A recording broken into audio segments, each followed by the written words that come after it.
আমি এ যুগের কাজী নজরুল ইকবাল মহাকবি, গালিব হাফিজ রুমি খৈয়াম সাদি ফররুখ সবই বহুকাল পরে তাহার ধ্বনি আমার কণ্ঠে বাজে, তাহার খুন উথলিয়ে ওঠে আমার ধমনী মাঝে।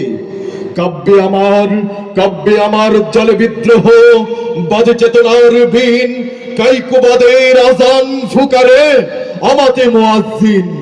আমাতে বাজে গালিবের শের, সাদির কাব্যমালা, আমাতে আছে জীবনের স্বাদ, মরণের বিষ জ্বালা। উঠিবে আবার শীতল ভাঙার ঝড়, অত্যাচারীর তখ্ত তাউস কম্পিবে থর থর।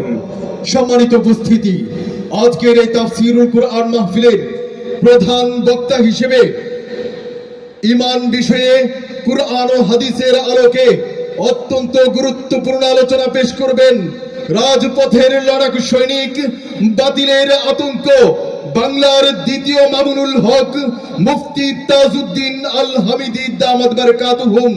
কুরআন ও হাদিসের আলোকে অত্যন্ত গুরুত্বপূর্ণ আলোচনা পেশ করছেন রাজপথের লড়াকু সৈনিক, বাতিলের আতঙ্ক, বাংলার দ্বিতীয় মামুনুল হক মুফতি তাজউদ্দিন আল হামিদি দামাত বারাকাতুহুম, প্রিন্সিপাল দারুল উলুম রহমানিয়া টাঙ্গাইল। হযরতকে হযরতের মূল্যবান নসিহত পেশ করার জন্য সবিনয় অনুরোধ করছি।